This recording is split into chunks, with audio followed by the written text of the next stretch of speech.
Bonsoir à tous, j'espère que vous allez bien. Voici les titres de l'actualité du 19h50 de ce lundi 19 septembre 2022.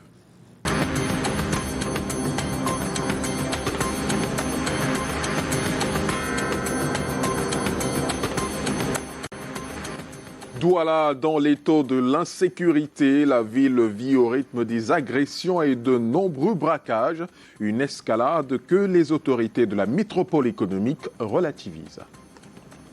Les pluies diluviennes refont le portrait de plusieurs villes du Cameroun. Elles ont causé de nombreux dégâts aux populations de Douala et de Kousséri. Le couple présidentiel a apporté du réconfort aux sinistrés de l'extrême nord. Et le Cameroun, face aux défis de modernisation du secteur maritime et portuaire, des experts optent pour l'évaluation des conventions avec l'Organisation maritime internationale. Voilà pour les titres.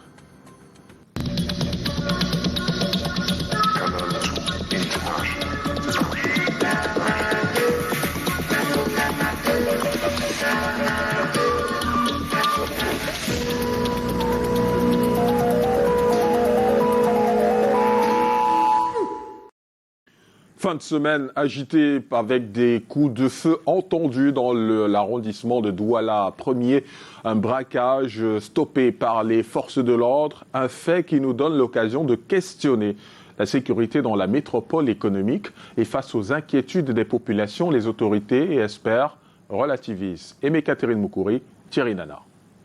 Des coups de feu entendus dans la ville de Douala le vendredi 16 septembre.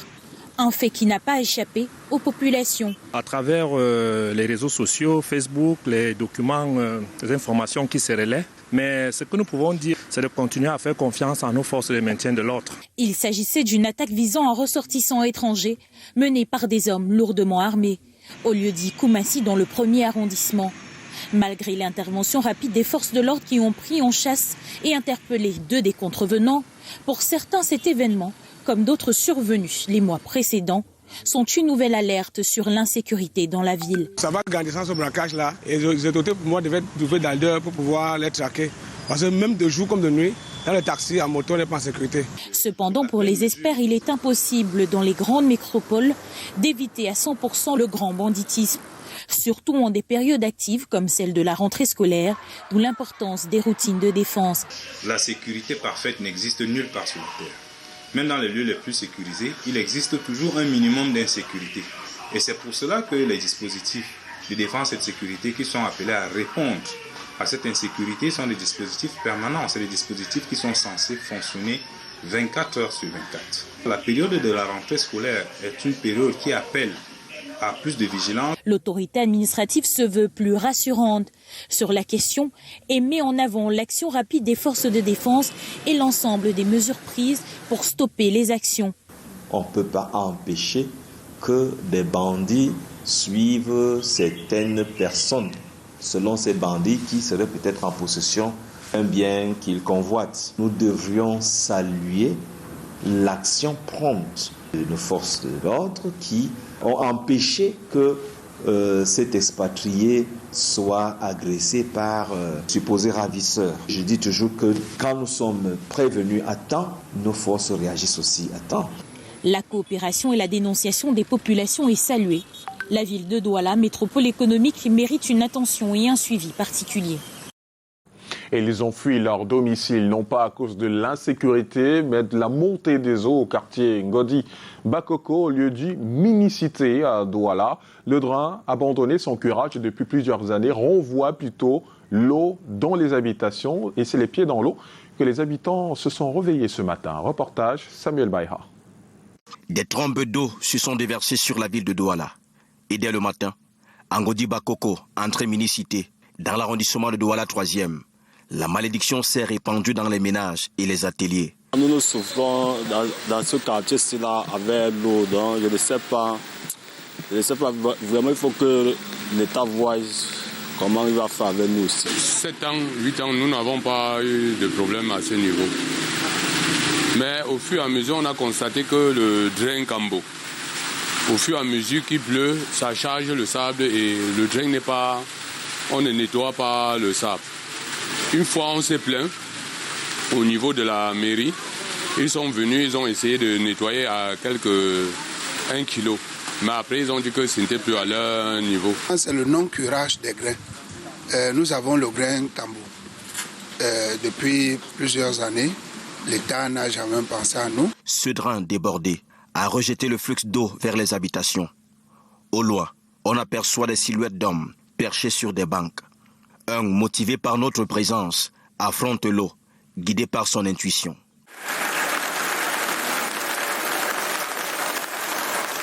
J'étais surpris par l'eau à la maison.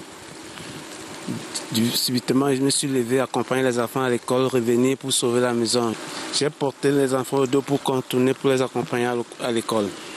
Un exploit, l'eau au niveau de ses hanches. Partout, des maisons submergées. Les occupants ont fui presque à la nage. La situation de ce matin paraît très compliquée. Et encore ce matin, avec des inondations au quartier dit Arrêt à Minicité, nous nous trouvons encore dans le chagrin, dans la colère. Des enfants abandonnés, coincés dans cette mosquée. Ils délirent face à la caméra. Une école est signalée à 100 mètres de l'autre rive. Au bout de la frayeur froide, nous bravons le courant, maintenu par l'équilibre de nos jambes.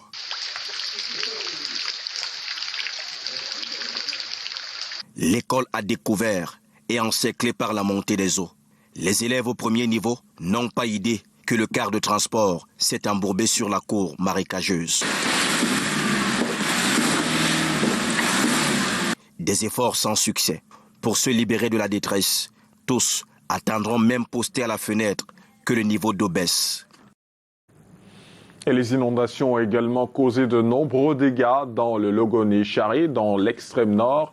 Les victimes ont reçu ce jour les réconforts du couple présidentiel à travers des kits de subsistance et un appui financier. La même attention a été accordée aux déplacés internes des récents conflits intercommunautaires Arabe-Choua, Mosgom, Daniel Anissé-Boudjé et Constant Kamga.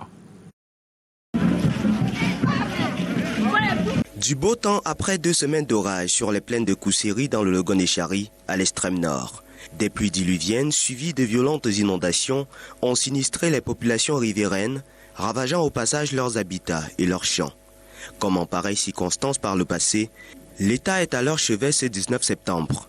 Le ministre de l'administration territoriale Paula Tangandji est venu leur porter le message de réconfort du couple présidentiel. Ça va bien? Alors, le président de la République nous a chargé de venir vous donner ces dons. J'espère que vous êtes bien logés, n'est-ce pas? C'est nettement mieux, non? Le membre du gouvernement n'est pas venu la main vide. Pour les populations sinistrées, des denrées alimentaires, kits sanitaires, matériel de couchage et ses habitats aménagés au préalable. Cette fois-ci, le chef d'État a instruit de faire en sorte qu'il y ait l'électricité, les toilettes et puis l'eau potable. Donc vous voyez que ici, c'est un peu plus élevé que ce que nous avons l'habitude de faire. L'administration, plus que jamais, est proche des administrés. Donc dès lors qu'il y a une situation, nous devons être présents pour marquer, n'est-ce pas, la force de l'État. C'est ça le message du chef de l'État aux populations sinistrées. La compassion du président de la République touche aussi les populations déplacées suite au récent conflit intercommunautaire entre Arabe-Choua et Mosgom. Environ 60 familles sont de retour après des mois passés en territoire voisin et dans les conditions vulnérables. L'acte s'inscrit dans une dynamique constante du gouvernement, toujours être à l'écoute de ces populations où qu'elles soient. Nous sommes partis de Yaoundé avec des camions, 54 ou 58 camions, et avec l'escorte de l'armée, ça n'a pas été facile, mais comme c'était une haute instruction du chef d'État, nous avons tout fait pour être ici aujourd'hui. Ce don spécial du chef de l'État touche environ 1800 personnes, réparties dans 300 familles environ. Et à Boya, ce sont les flammes qui ont poussé les occupants d'une église à s'enfuir. La paroisse, l'église catholique de Mouyouka, dans le sud-est, a été incendiée par les séparatistes. Un fait qui survient après l'enlèvement de 8 personnes. On voit cela avec Inès Daniel Ondouambala. Voici la paroisse Sainte-Marie de l'église catholique du village Nchon, dans le département de la Magnou, région du sud-ouest Cameroun. La chapelle, ravagée par les flammes, vole en fumée. Ce n'est plus qu'un champ de ruines que visitent ces prêtres du diocèse de Manfé qui n'en reviennent toujours pas. Des présumés combattants séparatistes ont fait éruption ici. Ils ont enlevé des prêtres et une religieuse avant d'incendier cette maison de Dieu. Une montée de violence condamnée par les hommes du Seigneur. Les populations du village Nchon en général et la communauté des fidèles chrétiens en particulier ne savent plus à quel sens se vouer. Let us pray for peace. Praying for peace means that we should do everything to make sure that people are happy, people are able to worship God. C'est un représailles au non-respect du lockdown de 2 semaines décrété par les forces séparatistes que cette horreur a été infligée à l'église catholique locale.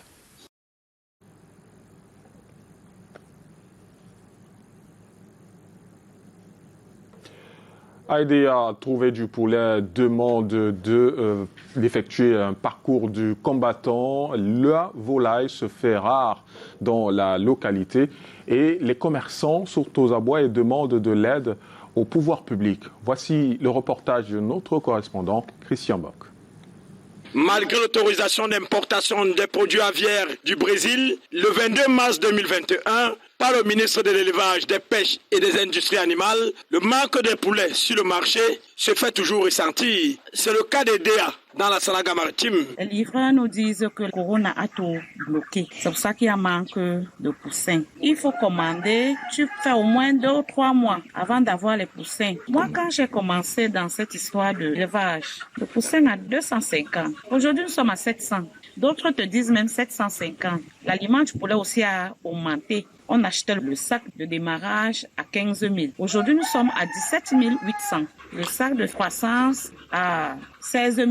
Maintenant, nous sommes à 18 346 francs. Une preuve difficile pour les consommateurs et les revendeuses de poulet ici. C'est là qu'on paie les impôts, c'est là qu'on mange, c'est là qu'on paie tous les 200. Augmentation de 1000 francs. Et c'est beaucoup pour un Camerounais. J'avais une fête à la maison, j'ai payé le poulet un mois avant. Pour permettre aux acteurs du secteur avicole de survivre à cette pénurie de poulet, le ministère en charge de l'élevage, des pêches et des industries animales a mis sur pied des projets d'appui et de financement à l'instar du PRODEL et de PCP à CFA. Nous jouons non seulement un rôle d'encadrement, mais aussi le rôle de conseiller. Nous essayons donc, pour ne pas les laisser tomber en découragement, continuer à les assister, même en leur demandant de se retourner un peu vers les villageois. Ça peut leur permettre, n'est-ce pas, de subvenir à leurs besoins en attendant que la production des poussins d'un jour puisse revenir à la normale. Pour résoudre définitivement ce problème de pénurie de poussins d'un jour et d'œufs à couvert, les pouvoirs publics devraient accroître leur assistance multiforme aux acteurs du secteur aviaire au Cameroun. Et les dépenses d'investissement sont à nouveau en hausse au Cameroun. Et si l'on s'en tient au dernier rapport sur les comptes nationaux publié par l'Institut national de la statistique, on note une embellie comparée à 2022. Et Monique Naoussi-Fosso vous propose une lecture de ce rapport. La courbe des investissements au Cameroun est à nouveau ascendante depuis 2021, avec une progression de 6,7%. Après une chute à 6,4% au cours de l'année 2020, on note une accélération des dépenses à hauteur de 12,1% en 2021. Selon l'Institut national de la statistique, la régression observée en 2020 est liée aux arbitrages budgétaires opérés pour faire face à la pandémie à coronavirus survenue au Cameroun en mars 2020, ainsi que la rupture des chaînes d'approvisionnement. Après avoir contré cette crise sanitaire mondiale, les investissements se sont essentiellement concentrés sur les infrastructures. On parle des bâtiments et travaux publics, les acquisitions de matériel de transport, les machines et appareils électriques. Selon le rapport 2021 sur les comptes nationaux publiés par l'INS, le secteur privé part de 4,2% en 2020 et progresse à 9,6% en 2021. Quant à la composante publique, Elle évolue de moins 25,3% en 2020 à 4% en 2021. Cette progression des investissements pointée désormais à 12,1% est comptabilisée au moment où le Cameroun, comme plusieurs pays au monde, fait face à une seconde crise mondiale, les effets de la guerre russo-ukrainienne. Yaoundé investi par les membres de l'Organisation maritime internationale pour évaluer les conventions signées avec le Cameroun ce jour à Yaoundé. Les travaux ont également permis de détecter les bons et les mauvais points pour parvenir à de meilleurs résultats. On voit cela avec Maria Mazou et Samuel Ebakissé. La modernisation du port de Douala, la relance des travaux de la deuxième phase de construction du port en eau profonde de Crébi, l'assainissement de l'environnement maritime, la construction d'une école nationale supérieure et technique maritime et océanique, ce sont là quelques défis actuels du secteur maritime et portuaire au Cameroun. L'atelier de travail qui s'ouvre ce jour à Yaoundé pourrait donc faciliter la réalisation de ces projets. Les recommandations issues de cet audit permettront au Cameroun à coup sûr de s'ajuster pour hisser notre pays parmi les pays de référence dans le domaine maritime et portuaire. Notre pays ne saurait donc manquer cette grande opportunité qui se présente à lui et qui vise avant toute chose fournir à l'administration maritime de la République du Cameroun des conseils et l'accompagnement sur les mécanismes nécessaires à l'amélioration de la capacité et de l'efficacité d'une administration maritime. Les experts et membres de l'Organisation maritime internationale, présents depuis le 17 septembre au Cameroun, vont donc évaluer, investiguer, mais surtout vérifier l'état des lieux du secteur maritime et portuaire. Le but de cet audit, c'est de voir tout le système. C'est pas seulement le ministère des Transports, mais toutes les entités qui sont associées avec les implémentations des conventions maritimes internationales. Donc l'audit va voir si le Cameroun est en train de bien implémenter, qu'est-ce qui est bien fait, qu'est-ce qui n'est pas bien fait. Et donc, à l'issue de cet audit, on va avoir des observations, des findings, comme on dit.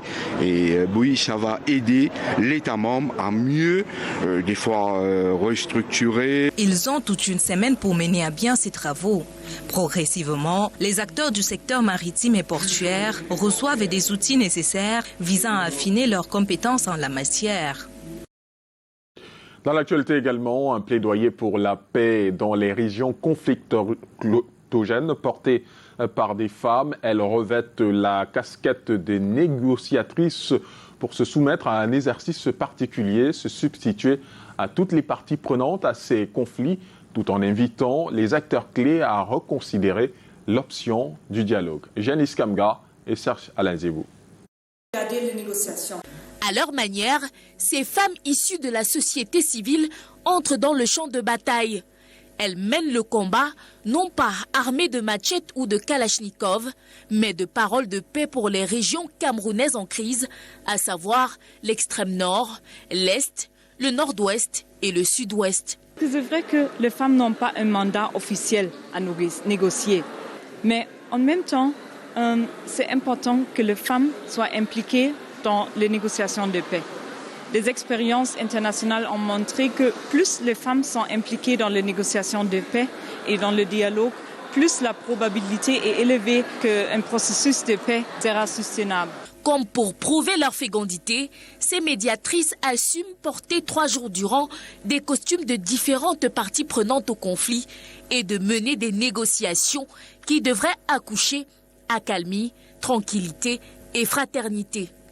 Puisque quand on négocie la paix, on ne discute pas seulement avec ses amis, mais on parle même avec ses pires ennemis. Ce qu'on pense être nos pires ennemis, c'est là où la femme camerounaise veut amener toutes les parties prenantes dans les différents conflits qui minent le Cameroun.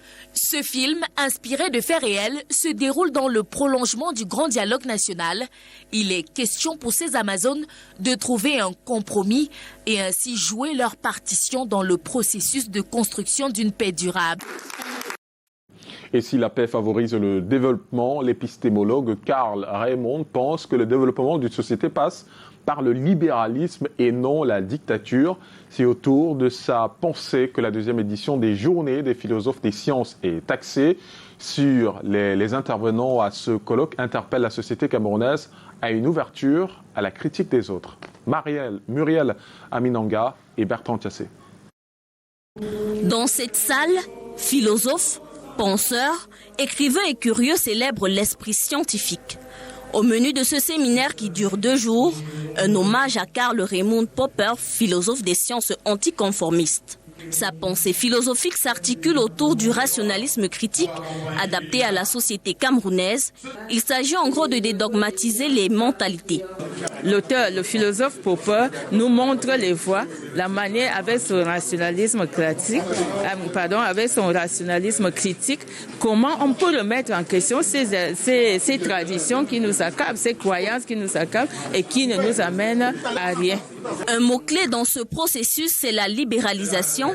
Ebenezer Njomwele, éminence grise du domaine, vante les mérites de la dialectique. Et il s'agit aujourd'hui de faire en sorte que, non pas que tout le monde devienne savant dans la société, mais de faire en sorte que le fait de pouvoir démontrer quelque chose, de pouvoir justifier scientifiquement quelque chose, de pouvoir donner sa vraie place à la technique, une technique qui permet d'effectuer des opérations comme l'intelligence artificielle le permet aujourd'hui. Il incombe donc à la jeunesse d'innover davantage. Cela peut nous amener à comprendre comment nous allons former nos jeunes dans nos laboratoires, dans nos démarches scientifiques, afin qu'ils puissent être des créateurs de sciences et non tout simplement des répétiteurs de la science d'ailleurs.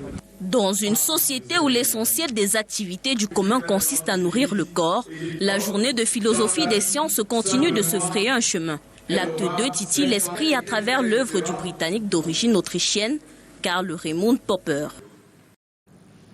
Et pour certains, le développement d'une société nécessite l'ouverture à la démocratie dans le monde. Et le Cameroun vient de célébrer la 15e journée internationale. La chronique politique de ce lundi évalue la démocratie proclamée il y a plus de 30 ans au Cameroun. Rodrigue Tonguet est avec nous ce soir. Bonsoir. Dans quel état d'esprit avez-vous vécu cette semaine de commémoration ?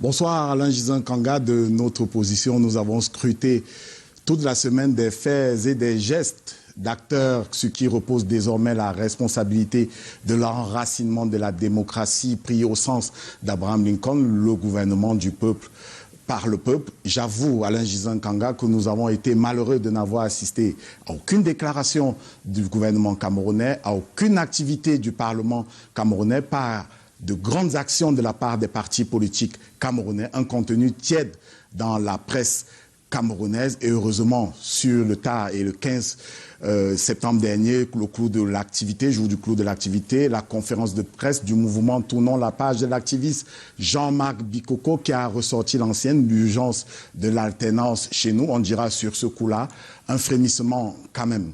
Alain Gizan Kanga, vous me posiez exactement la question de savoir comment nous avons vécu cette semaine où l'on s'attendait à des activités signes de vitalité démocratique. Je dirais une semaine chargée de déception.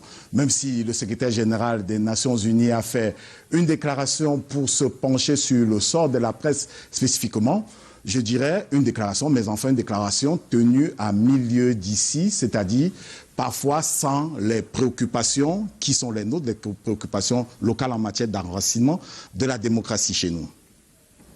Alors, Rodrigue, à l'aune de votre déception, doit-on conclure que la démocratie est en panne ou en forme au point où les acteurs ne jugent pas important de la célébrer ?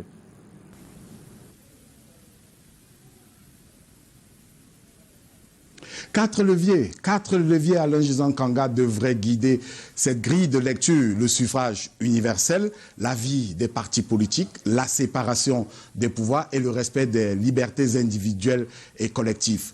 Depuis 1992, période du retour aux consultations électorales plurielles, les élections ont systématiquement été contestés chez nous sur leur processus. Les accusations de fraude électorale fusent après les résultats électoraux, après tous les rendez-vous électoraux, mais jamais, jamais, le parti au pouvoir, grand vainqueur de ces élections depuis 1992, ne s'en plaint. En 30 ans, le Parlement n'a jamais vu prospérer une proposition de loi. Le contrôle de l'action gouvernementale toujours en phase embryonnaire, nous attendons toujours les rapporteurs spéciaux, nous attendons qu'ils soient nommés du côté de l'Assemblée nationale. Par ailleurs, nous avons la preuve au quotidien désormais que l'exécutif donne des ordres à la justice. Quant aux partis politiques, dans leur immense majorité, ils peinent à former les citoyens ou tout au moins leurs militants. Et s'ils concourent au suffrage universel malgré quelques cas de boycott, ils ont des difficultés, ils éprouvent de nombreuses difficultés à mobiliser les électeurs. Les leviers nous présentent, et c'est le 4e, nous présentent un tableau de manifestations publiques soumises de fait à l'autorisation préalable, alors que le régime de la déclaration est consacré par la loi. C'est qu'une démission quasi collective des masses quant à l'exercice de la citoyenneté n'aide pas. Enfin, pour parler de nous-mêmes, la presse végétant, émasculée, n'a plus de force pour s'arrêter, comme la semaine passée, et célébrer la démocratie qui l'encadre. En gros, nous ne célébrons pas la démocratie chez nous parce qu'il manque chez nous, au Cameroun, des démocrates en grand nombre pour atteindre la masse critique. Alain Gisèle Kanga, je vous laisse à la question paraphrasée du titre de ce film hollywoodien présentant 4 jeunes dames en veille, en une situation de veillée et en situation de trouble sentimental surtout, hurlant quasiment « Où sont les hommes ?» Eh bien, disais-je, Alain Gisèle, je vous laisse à cette question. Où sont les démocrates camerounais? Je parie que vous avez la réponse. C'est moi, c'est moi. Merci Rodrigue Tanguay pour cette chronique politique de ce lundi et la suite de ce journal. C'est à l'étranger où tous les regards sont fixés depuis ce matin vers Londres. Le pays accueille ce lundi les funérailles d'État de la reine Elisabeth II et plus de 2000 invités ont répondu présents à cette cérémonie pleine d'émotions. Et puis nous irons vivre la colère du peuple nigérien qui exige le départ de la France et leur autonomie militaire. L'île Piédiou Calvin Tekam, Escalmonte.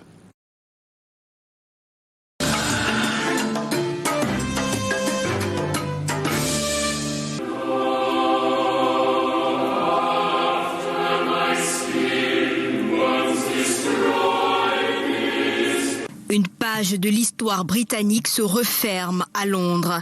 La reine Elisabeth II repose désormais à la chapelle du roi George VI du château de Windsor. Repos qui intervient après une longue journée de funérailles d'État très courue. Parmi les 2000 invités, un impressionnant gratin de dirigeants mondiaux, parmi lesquels le chef d'État du Cameroun, représenté ici par le Premier ministre Joseph John Gooteh.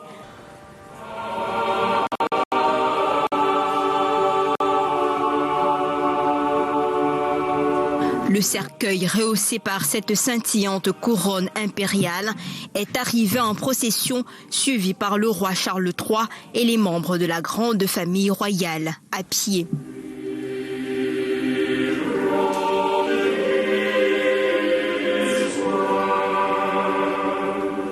Entre autres escales, l'abbaye de Westminster, la parade dans Londres, le château de Windsor, le palais de Buckingham et bien évidemment Windsor.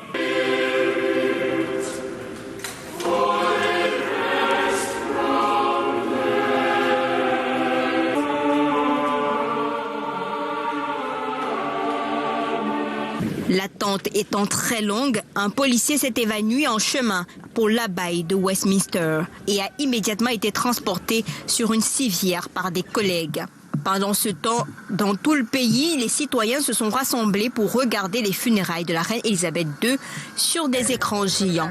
Ainsi s'achève un deuil national de 10 jours, teinté d'émotions collectives, d'hommages et de rituels, depuis l'annonce du décès de la reine Elisabeth II après 70 ans de règne pour une souveraine à la renommée planétaire et au destin incroyable.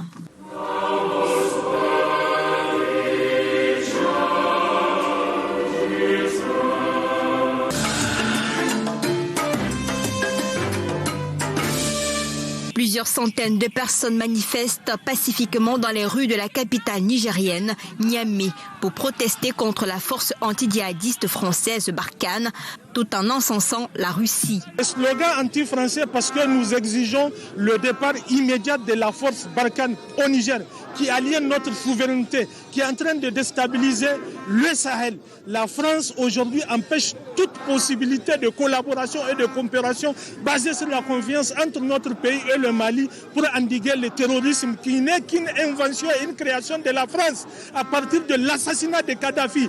On nous a dit que les bases étrangères sont venues ici dans notre pays pour nous protéger contre les terroristes. Alors que ce sont eux-mêmes les terroristes. C'est la petite France même qui est les terroristes. Je le dis haut et fort. C'est pour cela qu'aujourd'hui, on a décidé de sortir pour dire non. Pour que le monde entier sache que vraiment, nous ne sommes pas derrière la petite France. Nous ne voulons pas de la France. Nos militaires nous suffisent. Petite France, la petite France, allez-y chez vous. Nous ne voulons plus de vous.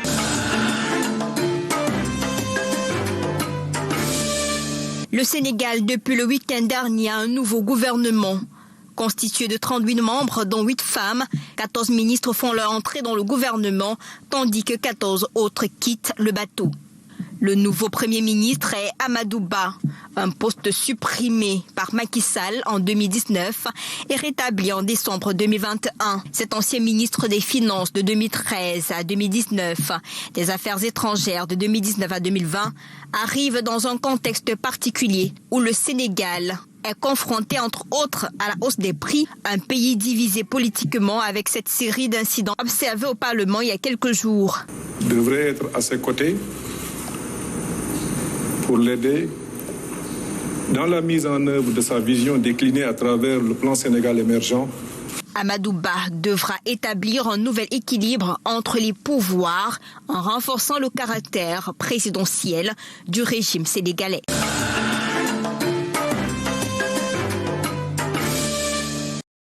Et de la réclame avant de refermer ce journal, on parle de Djobajo Beaufort Style, le nouveau positionnement de la boisson Beaufort, un concept qui réunit toutes les générations autour de la mode.